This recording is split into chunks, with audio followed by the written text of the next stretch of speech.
Introducing myself. Done kinda crazy. It's poison but tasty. And people say, Ya, assalamualaikum warahmatullahi wabarakatuh.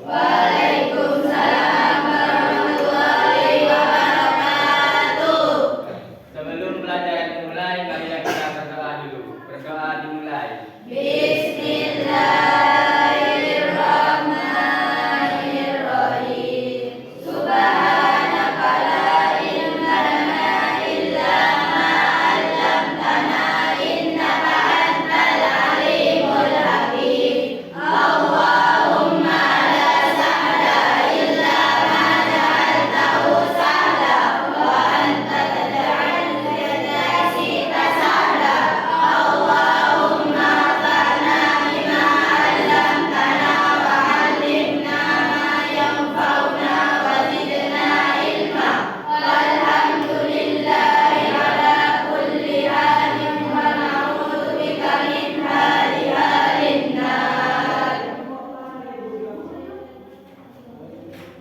Ya, masuk semua sekarang? Saya absen dulu ya. Ahmad Syafiuddin. Alan Ramadhani. Alvin Abrori. Dina Sofiatul Kamalia. Lutfatul Zikriyah. Maulinda. Muhammad Rafli. M. Rifan Supriyanto. M. Irfan Adi Maulana. Nabil Dan Kusairi. Nazala Titania. Rizatul Ayuni. Rizky Amelia. Rofil Muhammad. Sakitut Sehro. Saiful Bahri. Cindy Amelia Tudana. Sakit? Siti Latifatul Zahra. Siti Nabila. Siti Wahyuningsi.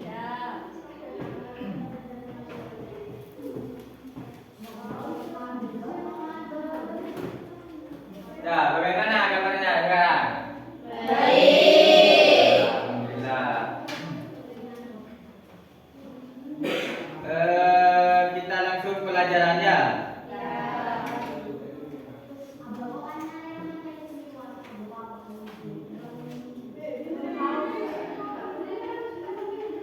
Nih, mobilitas sosial.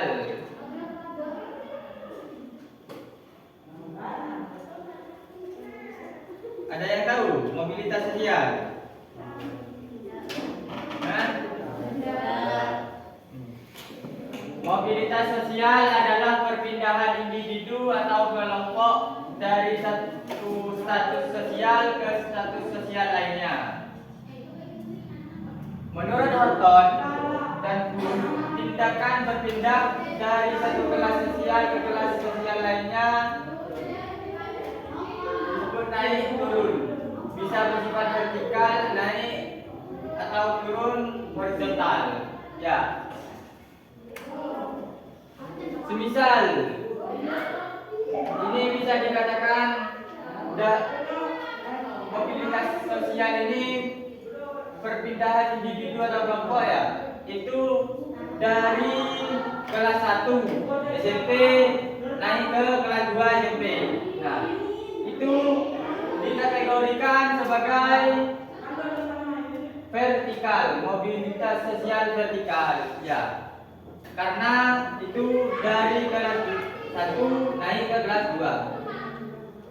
Contoh dari mobilitas sosial horizontal, umpama ada temannya kalian itu dari kelas 3 SMP, itu udah naik dan melakukan pelanggaran peraturan di kelasnya ataupun di sekolahan, itu jadinya sama guru-guru itu diturunkan ke kelas 2 karena tidak layak. Nah, itu bisa disebut mobilitas sosial horizontal.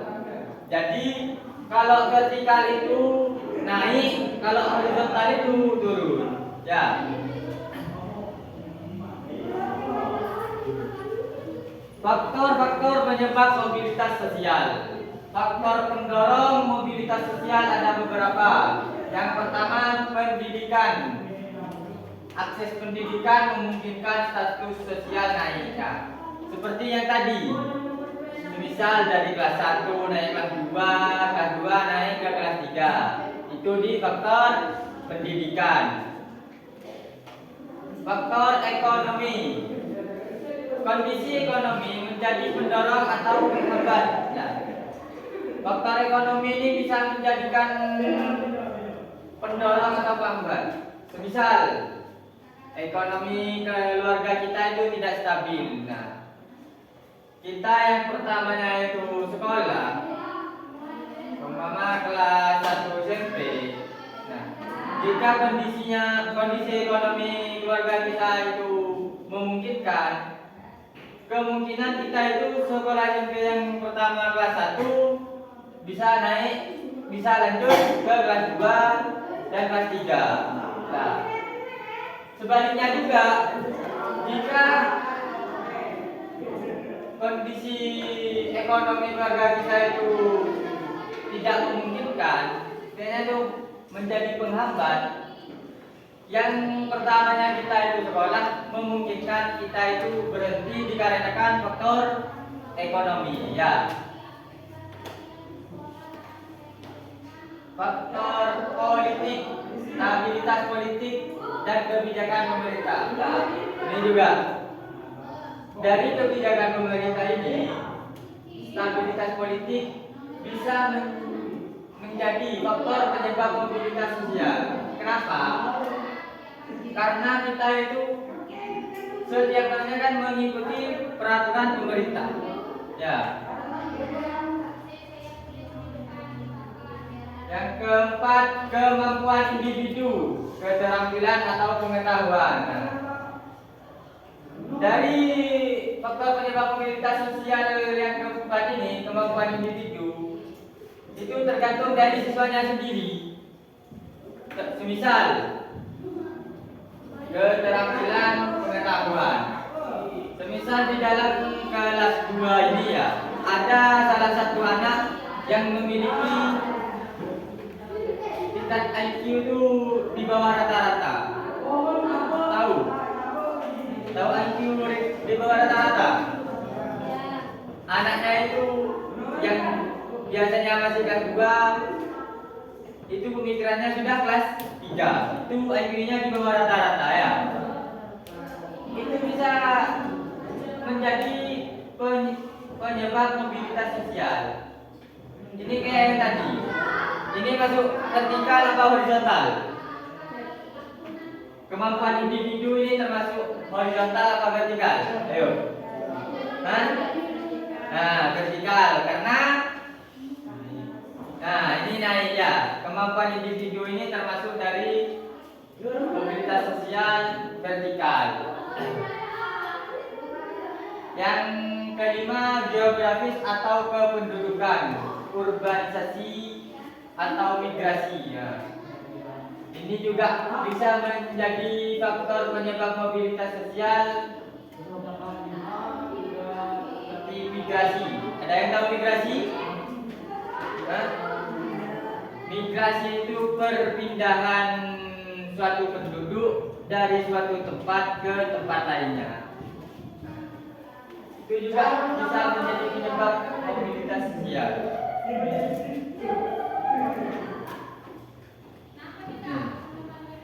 Faktor penghambat mobilitas sosial. Beberapa faktor penghambat mobilitas sosial. 1. Diskriminasi sosial, etnis, gender, ras. Ada yang tahu contohnya? Mungkin ada yang tahu?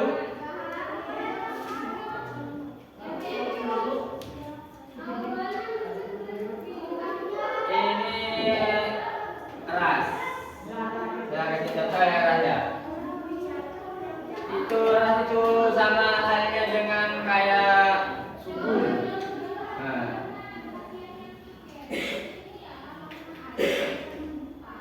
Ini bisa menjadi faktor penghambat mobilitas sosial. Kan biasanya itu ya, tiap suku itu berbeda-beda kan. Nah. Kedua, kemiskinan atau keterbatasan ekonomi media Indonesia. Ini kayak yang saya sudah jelaskan tadi itu, kemiskinan dari faktor ekonomi itu bisa menjadikan mobilitas sosial vertikal dan juga horizontal. Tradisi atau budaya yang mengakar kuat tetap. Tradisi ini juga bisa menjadi penghambat mobilitas sosial. Kenapa? Karena kadang di sebuah tradisi itu kan ada peraturan-peraturan. Umpama kelompok yang A ini sudah update pengetahuannya, sedangkan yang B itu masih tergantung pada tradisi, dan sedangkan tradisinya itu tidak mau mengikuti perkembangan. Nah, itu menjadi faktor menghambat mobilitas sosial. Ya. Yang keempat, lingkungan asal keluarga, komunitas yang tertutup. Ini tidak jauh berbeda dengan yang tradisi, karena menjadi penghambat mobilitas sosial. Contohnya dari keluarganya, misal anaknya itu pengen mengetahui wawasan yang lebih jauh lagi. Misal anaknya itu baru lulus dari SMK, mau nerusin kuliah, tapi di keluarganya itu ada yang tidak memberikan izin. Itu keluarga menjadi salah satu faktor penghambat mobilitas sosial. Komunitas juga itu.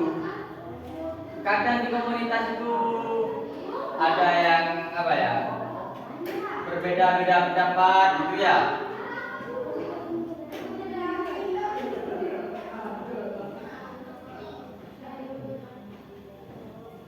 Dampak mobilitas sosial. Paham dari tadi? Dampak mobilitas sosial. Dampak positif.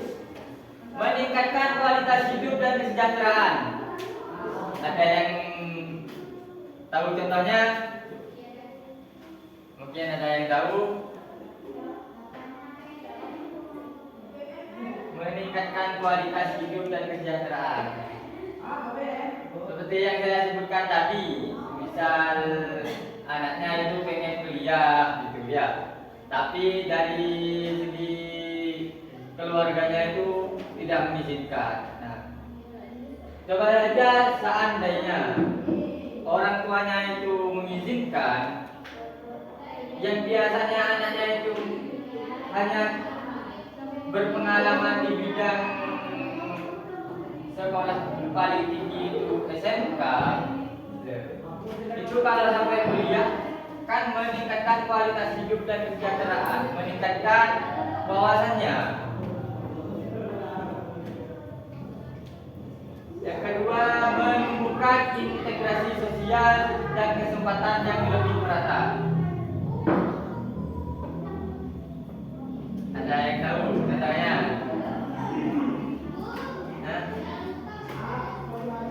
Ini menumbuhkan integrasi sosial itu saling menghargai sesama manusia itu, kesempatan yang lebih merata. Kayak kita itu bisa berpikiran luas sambil saling menghargai pendapat dari orang lain. Paham? Dampak negatif, konflik sosial. Nah, ini dampak mobilitas sosial itu yang negatif itu konflik dari dari semuanya itu tadi ya. Dampak menyebabkan konflik. Memang dampak positif motifnya itu meningkatkan kualitas hidup dan kesejahteraannya. Tapi di balik itu mestinya ada konflik sosial. Antar sesama itu mestinya sudah ada konflik sosial. Yang kedua, tekanan psikologis atau stres karena pergeseran status. Nah, ini juga. Misal itu contohnya ya, kayak kelas 2 ini mau naik ke kelas 3.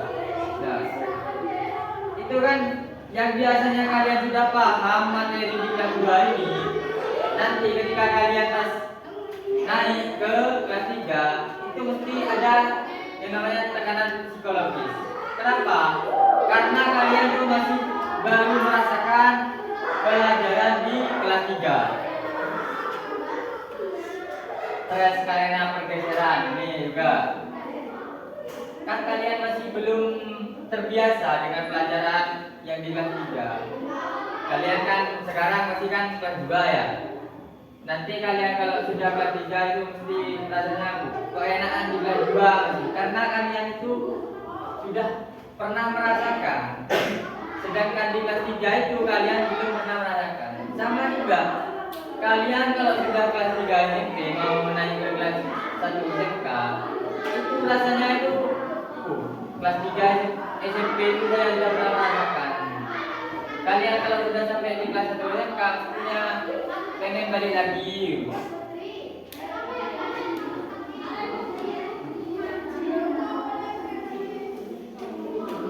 Paham kalian? Paham? Beberapa contoh mobilitas sosial. Nih, anak petani menjadi dokter. Nih, yang biasanya anak petani kan kalau di sini ya, di desa-desa itu biasanya kebanyakan sih, anak petani itu kan habis sekolah dari SD, SMP, SMK, habis itu berarti langsung ikut kerja aja. Sampai itu tok sih mas. Nah, ini pas anak petani menjadi dokter, dari anaknya seorang petani menjadi dokter, itu mestinya akan merasakan ini tekanan psikologis, stres karena pergeseran status. Mesti itu, karena yang biasanya mayoritas tuh anak petani menjadi petani langsung menjadi dokter, itu mestinya merasakan integrasi. Ya, ini anak petani menjadi dokter, ini termasuk mobilitas sosial vertikal apa horizontal? Vertikal. Ya. Kenapa kok bisa disebut dengan vertikal?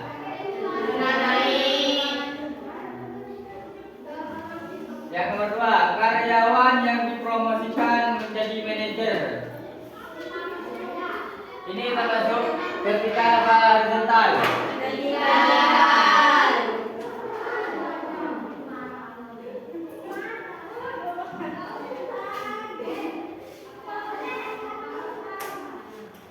Yang ketiga, pindah wilayah kerja dengan posisi yang sama.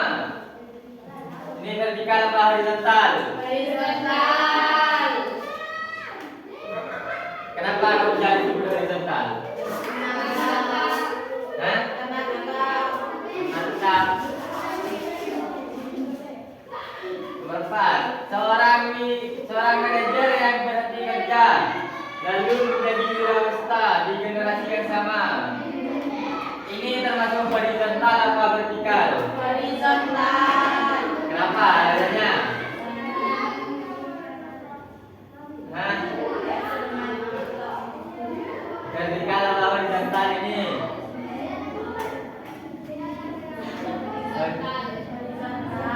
Horizontal. Nah, ini seorang manajer yang berhenti kerja lalu menjadi wirausaha di generasi yang sama, itu termasuk dalam kategori horizontal. Kenapa? Itu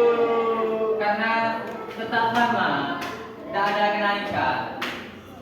Jika umpama manajer yang berhenti kerja lalu menjadi pengusaha. Kesimpulan, mobilitas sosial merupakan fenomena penting dalam struktur sosial masyarakat. Ada berbagai bentuk dan faktor yang mempengaruhinya. Mobilitas sosial bisa membawa perubahan positif, tetapi juga tantangan. Penting untuk menciptakan sistem yang mendukung mobilitas sosial yang adil dan merata. Mobilitas sosial ini merupakan fenomena penting dalam struktur sosial masyarakat. Kenapa kok bisa disebut menjadi fenomena penting? Ada yang tahu? Ada yang tahu? Mobilitas sosial ini kan perpindahan kan ya. Kenapa kok bisa disebut penting? Karena bisa mengetahui masyarakat itu termasuk dalam mobilitas sosial vertikal ataupun horizontal. Jadi kita lihat di dalam masyarakat itu ketika masyarakatnya itu maju, makmur, nah itu bisa disimpulkan termasuk mobilitas vertikal ya. Tapi jika di dalam satu penduduk itu tidak begitu makmur, itu bisa dikategorikan mobilitas sosial